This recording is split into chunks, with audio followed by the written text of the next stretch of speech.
¿Listos para empezar con lenguaje? El lenguaje es innato. Todos tenemos una forma de comunicarnos, ¿sí? Y por lo tanto es universal. Es la forma en que nos comunicamos con todo lo que nos rodea. Y quiero dejarles esta siguiente frase. Los límites de mi lenguaje son los límites de mi mundo. Otra vez la repito, los límites de mi lenguaje son los límites de mi mundo. Es muy importante el lenguaje porque es lo que me conecta con la sociedad. E independientemente de la carrera que ustedes decidan estudiar y la profesión que ustedes tengan, pues definitivamente van a usar lenguaje, sea oral, sea escrito, sea corporal. Ustedes van a usar cualquier tipo de lenguaje. Entonces, pasamos al siguiente, que el tema principal de hoy va a ser la comunicación. Todos los subtemas que vamos a hablar son respecto de la comunicación. Van a haber conceptos básicos que ustedes ya los conocen, por eso no vamos a profundizar mucho en ello. Así que, por favor, si tienen preguntas, las pueden dejar en el chat también. Vamos a resolverlas al final para avanzar bastante en lo que tenemos que ver. Ok, entonces el tema de hoy es la comunicación. Los elementos fundamentales de la comunicación. ¿Qué necesitamos para que haya comunicación? Ustedes ya lo han visto, esto es un repaso que lo vamos a hacer porque vale mucho lo que estamos hablando en este momento y queremos ayudarlos de verdad. El principal elemento, bueno, todos son fundamentales, por eso son varios, ¿verdad? Son 4. El emisor, que es quien inicia la comunicación. El emisor es quien inicia la comunicación. La codificación, que es el mensaje en sí, puede presentarse de muchas maneras, pero el sinónimo de codificación es el mensaje. El tercer elemento fundamental es el canal. El canal se refiere al medio que se va a utilizar para la comunicación. Y para que exista la comunicación tiene que haber un receptor, que es quien recibe el mensaje. Entonces, lo vamos a repetir: emisor, codificación, canal y receptor. Les voy a compartir un chivito, digamos, para que les ayude a recordarse cómo identificarlos en una oración, en un texto, o cuando se les pida, pues, que identifiquen a cada elemento. Entonces, el emisor es quién. Es una palabra clave, es el quien inicia la comunicación. La codificación, les dije que era el mensaje, o sea, el qué se va a comunicar. Por eso abajo está la descripción o el chivito que les mencionaba. El canal es el cómo se va a dar el mensaje. ¿Cómo o a través de qué? Es el canal. Y el otro elemento es el receptor, que es para quién es el mensaje. Entonces, lo volvemos a repetir. Emisor es el quién, la codificación es el qué mensaje se va a dar, el canal es el cómo y el receptor es para. Vamos avanzando.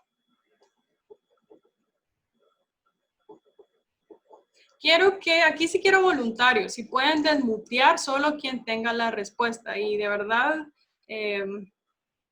participemos, ¿verdad? Es bastante sencillo. Quiero que en cada imagen, iniciamos con la primera, identifiquemos los 4 elementos fundamentales. ¿Quién se anima a decir los 4 elementos?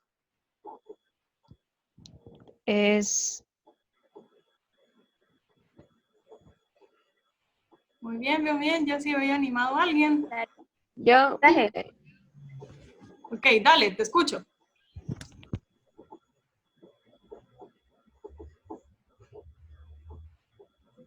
No sé si lo puedo decir yo, que creo que ya no se animó. Va, dale. No sé quién está hablando.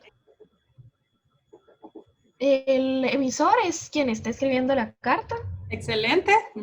Ajá. El receptor, pues a quien va la carta. La codificación es el contenido de la carta, lo que sea que escriba. Y el canal, en eso me confundo, porque no sé si, o sea, es escrito la mano o qué.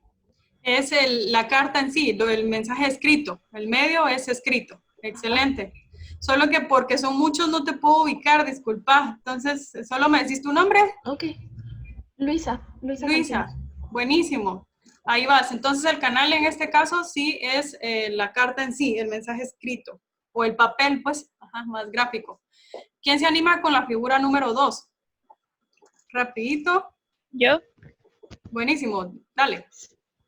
Bueno, sería el emisor, es quien sería la película, o sea, sería el actor. Qué chileno, mucha. Sí, cabal. Ajá. Y el receptor sería el espectador. Ajá.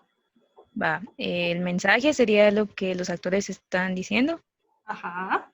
El canal sería esa, no sé cómo se podría decir, pero sería la Bueno, película, sería exacto. como No, tal vez sí hubo una. Buenísimo. ¿Cuál es tu nombre? Sofía Hernández. Muy bien, Sofi. Tal vez para no confundirnos, el emisor son los actores, ¿sí? Y el canal es la película, para no confundirnos. Pero lo hiciste Ah, muy bien. Ok. gracias. Vamos con la número 3. ¿Quién se anima? Yo, ¿Quién dijo yo? Te escucho. Yuri Cortés, Va, el emisor Ujú. es quien está realizando la llamada hacia la contestadora o la señorita secretaria. Ajá. El receptor es ella, el Ajá. canal es lo que le está diciendo. No. ¿Seguro? Entonces, El sí. canal es el medio, que en este caso sería una llamada, El teléfono, el ajá. teléfono. Ok, Ajá. ya. Y la codificación es el mensaje oral que le está diciendo. ¿Estamos? Sí, ya, gracias. Buenísimo. No, a usted por Eso se participar. puede tomar de forma arbitraria porque puede ser que ella llamó o que a ella la llamaron. Exacto. Yo la coloqué precisamente para poder ver esas dos partes, porque depende de la situación o del contexto, ¿verdad? Porque si es un call center, bien puede llamar el cliente o la operadora del call center puede llamar al cliente. Entonces, sí es de ambas vías. O sea, solo cambiaría quién es el emisor o receptor, pero me parece muy buena observación, ¿oíste? Vamos con la última, la número 4. Eso también podría aplicar para el número 4, porque ya sea que el cliente llame al mesero o el mesero llegue a la mesa. Son bien pilas ustedes, muchachos. Sí, pero inicialmente, o sea, llega uno a comer a un restaurante y quien inicia pero sí, se puede de las dos formas, pero quien va por la necesidad de algo es el consumidor, ¿verdad? Pero sí, muy buena observación y muy válida. Solo hay que ver el contexto, pero me parece muy bueno. Ok, entonces estamos con los elementos. Los vamos a repetir. Emisor, receptor, canal y codificación. Lo siguiente respecto a comunicación son las funciones del lenguaje, es decir, el propósito del mensaje o la intención del mensaje.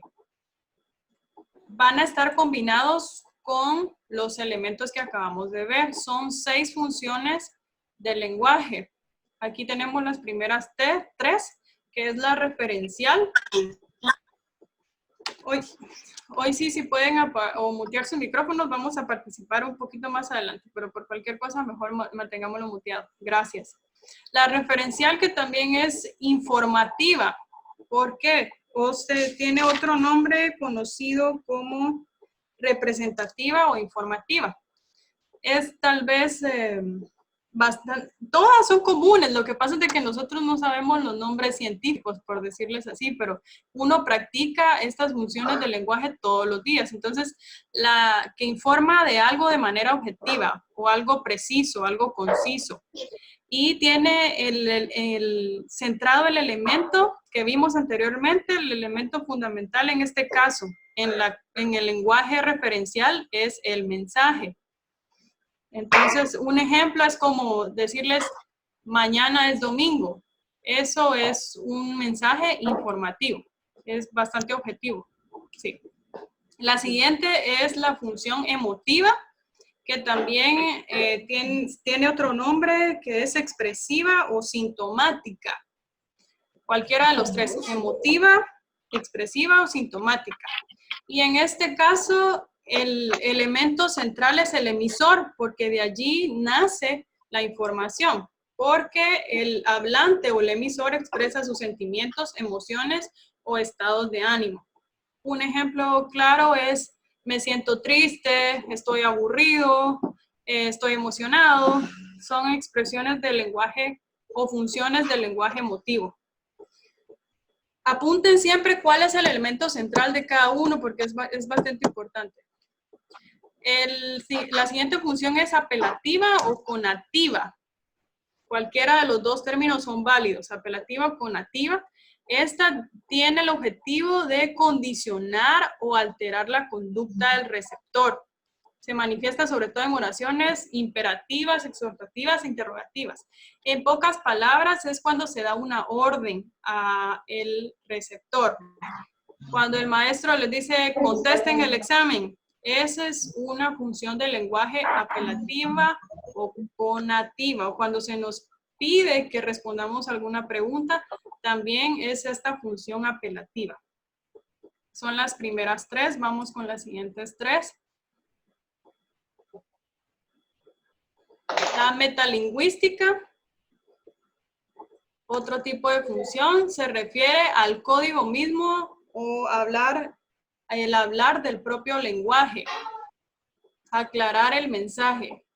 Esto se centra en el elemento del mensaje en sí porque se quiere ampliar la información.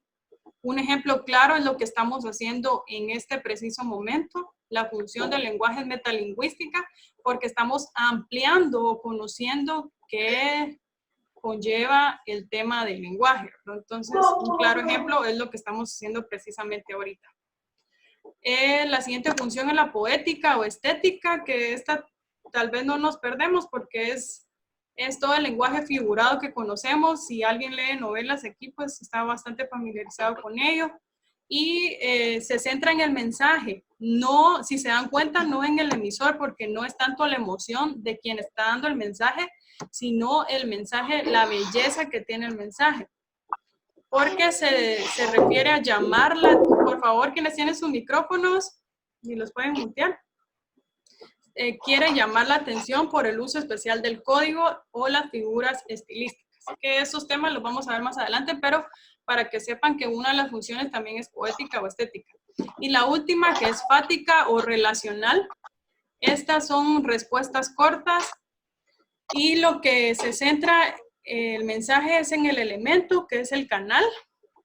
Y el concepto en sí es abrir, cerrar o mantener la comunicación. Aquí son las respuestas que nosotros comúnmente cuando alguien nos envía un mensaje le decimos ok, o iniciamos la conversación hola, o la terminamos adiós.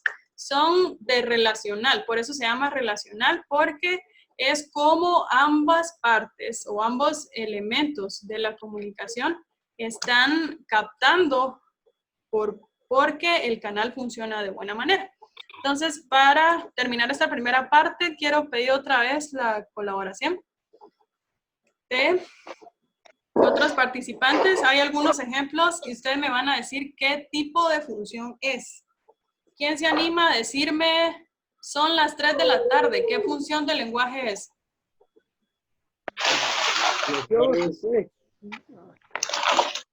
Esta función sería función informativa, ¿no? Exacto, excelente, muy bien. Vamos con, ¿quién me dice? Tómate la sopa y vete a la cama. ¿Qué tipo de función es? Apelativa. Apelativa. Excelente, Apelativa. sí, es imperativo, se le está pidiendo una acción. Ok. ¿Quién me dice ocaso significa puesta del sol? ¿De sol? Metalingüística. Metalingüística. Excelente. Estoy feliz. Emotiva. Emotiva. Buenísimo. En el silencio solo se escuchaba un susurro de abejas que sonaba. ¿Cuál es ese? Poética. Buenísimo. Gracias, jovenazo. Los dejo con Kenneth. Él sigue con el tema.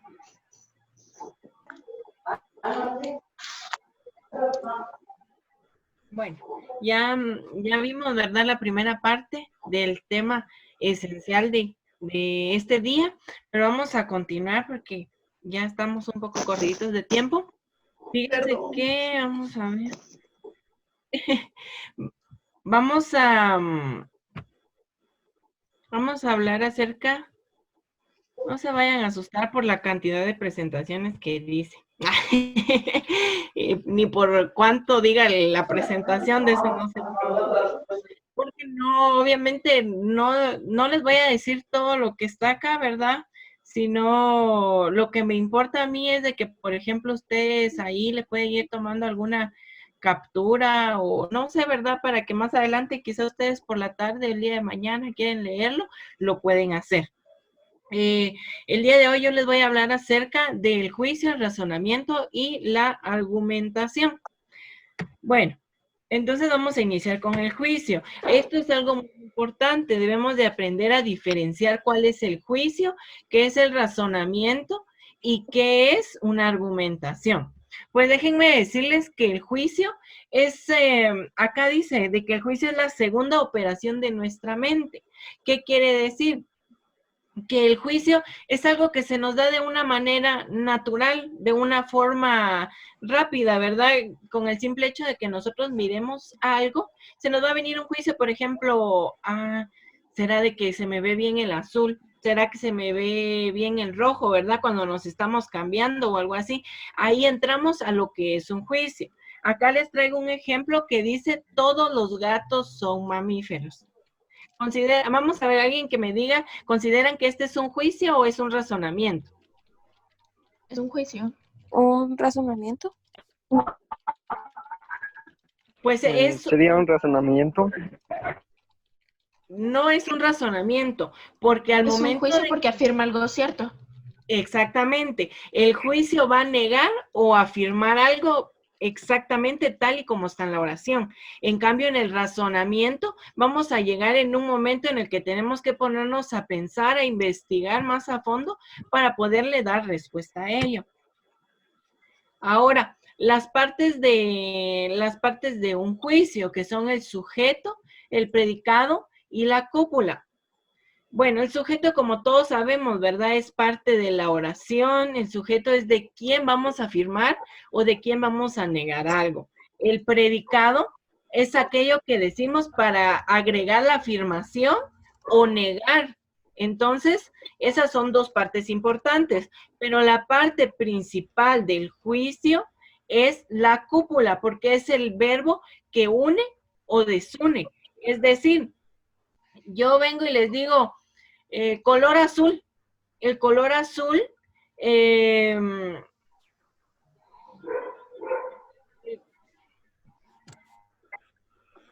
color azul, esto no tiene sentido. No tiene sentido. ¿Por qué? Porque no es solamente una palabra. Pero cuando nosotros ya le vamos agregando un verbo, esto va a ir cambiando. Ahora, la clasificación de los juicios. Tenemos por su cantidad y por su cualidad. Ahorita voy un poquito rápido como les digo, ¿verdad? Por cuestión de tiempo. Pero si ustedes tienen alguna duda, la pueden ir escribiendo para que yo se las pueda contestar. Ahora, está por su cantidad y por su cualidad. En la cantidad tenemos otra subdivisión. Acá en la comunicación y lenguaje nos damos cuenta que tenemos demasiadas reglas, demasiadas divisiones, subdivisiones. Entonces tenemos que ir aprendiendo de todo eso, ¿verdad?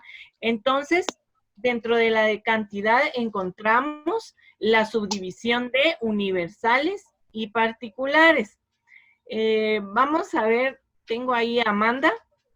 ¿Será que me puede leer los ejemplos que están en donde dice universales? Amanda Rodas.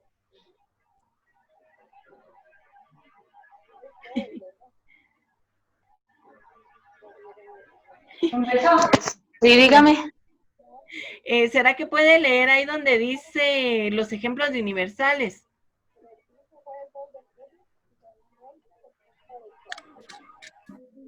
Todo hombre es mortal, ninguna gallina vuela. Exactamente, gracias. Acá nos damos cuenta que estamos generalizando a todos, no estamos diciendo yo soy mortal, no, estamos generalizando. Ahora bien, Ninguna gallina vuela, igual estamos generalizando. Esos ejemplos son algunos de los que ustedes pueden ir anotando.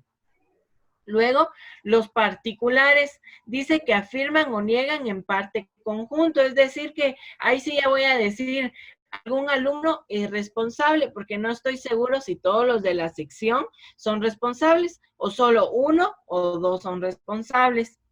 Ahora vamos a entrar en los que son por su cualidad. ¿Qué quiere decir? Que son afirmativos o negativos. Acá no quiero redundar mucho porque aquí es cuando afirmamos y negamos algo. Por su modalidad tenemos problemáticos, tenemos apodíticos y aceróticos. Acá nosotros nos damos cuenta de que los problemáticos son aquellos que tienen una posibilidad. Un ejemplo, el cáncer puede ser originado por un virus. Puede ser una posibilidad porque también lo podemos adquirir por medio de herencia, de ADN, ¿verdad? Ahora, los apodécticos, acá dice que tienen un mayor grado de asertividad, es decir, de afirmación. Ahora vamos a entrar a lo que es el razonamiento. Vamos a entrar a lo que es el razonamiento. El razonamiento en un sentido amplio se entiende por la facultad humana que le permite resolver problemas. El razonamiento es el conjunto de juicios que ya vamos a ir entendiendo, como les decía, vamos a ir. Permítame que haya un mensaje acá.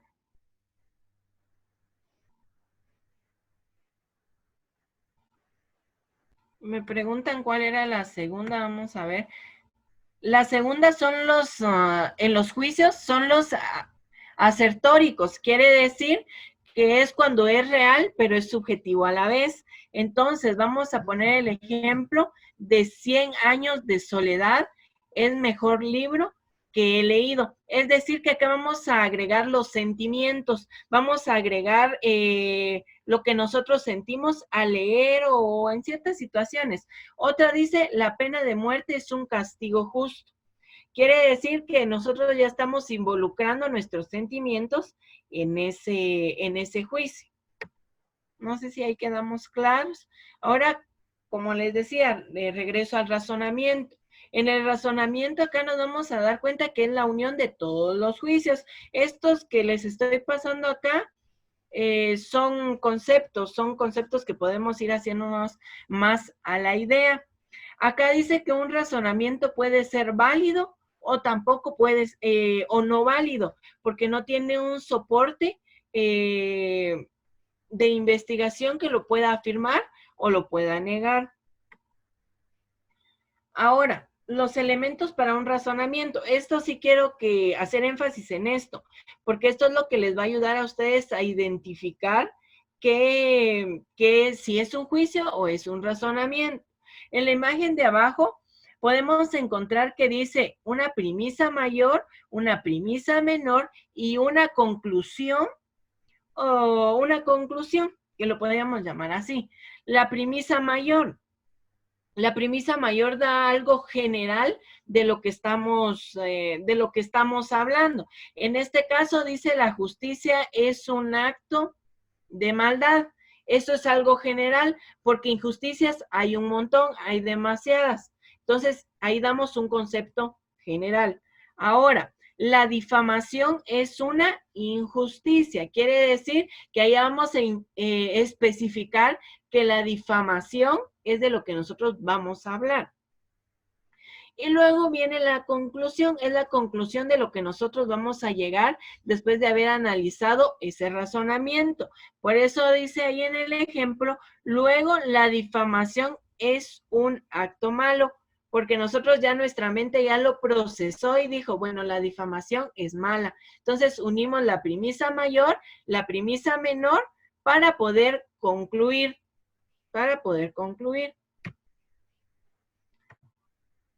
Acá les tenía otro ejemplo. Todos los seres humanos son mortales. Acá estamos hablando de una manera muy general. Después dice Aristóteles es un ser humano. Allá nos estamos especificando a una sola persona. Esa es la premisa menor. Y luego vamos con la conclusión que Aristóteles es mortal. ¿Por qué? Porque ya unimos la premisa mayor y la premisa menor.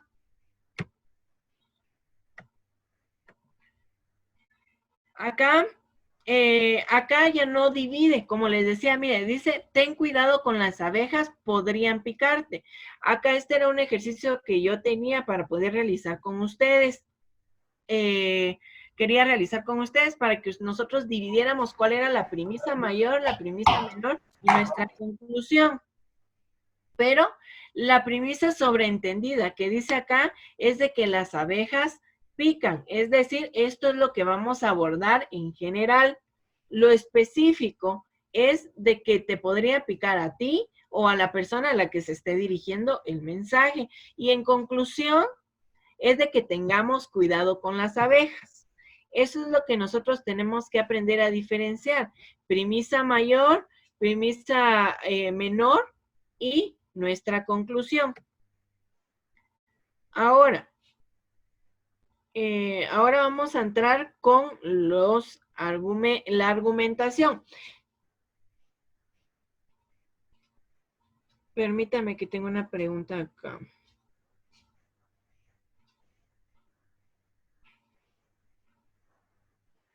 Exactamente, dice acá, me lanzaban una pregunta acerca de que la premisa 1 nos podría confundir con el juicio de cantidad. Tienen razón, porque el de cantidad estamos hablando, ¿dónde vamos a ver?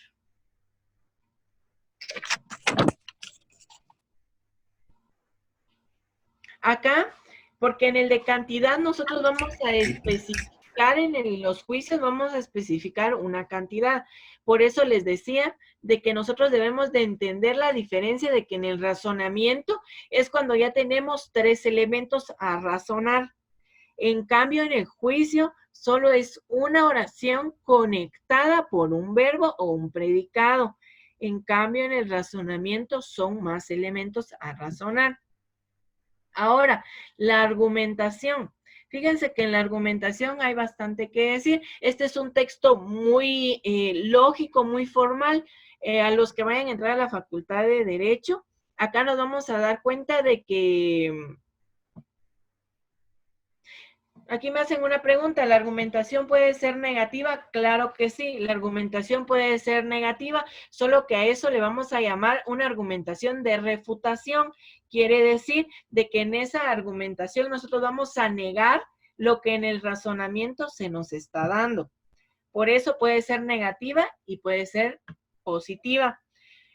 Acá la argumentación es más fácil de diferenciarla, porque la argumentación es más amplia, requiere un poquito más de concepto y va a tener más cosas que analizar, más elementos. Entonces ahí nosotros nos vamos a dar cuenta de que que es argumentación, ¿verdad? Acá tengo los elementos de la argumentación que debe de tener consistencia y coherencia. Es decir, consistencia porque debe de tener un fundamento lógico y formal. Quiere decir que lo tenemos que encontrar por medio de la investigación. Y coherencia que debe de ser entendible para quien lo vaya a realizar. Los elementos de una argumentación son el objeto, la tesis, el cuerpo y la conclusión. Vamos a repetirlo. Los elementos de la argumentación son el objeto, la tesis, el cuerpo y la conclusión. Acá hay algo muy importante.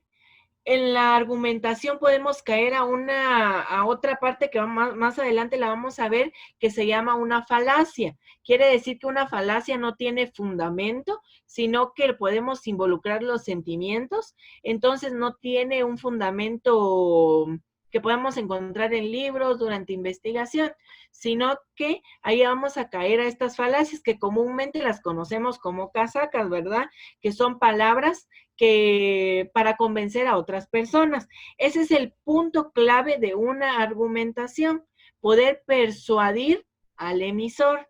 Nosotros vamos a argumentar en contra de alguien pero debemos que lograr de que él comprenda lo que nosotros le queremos dar a entender.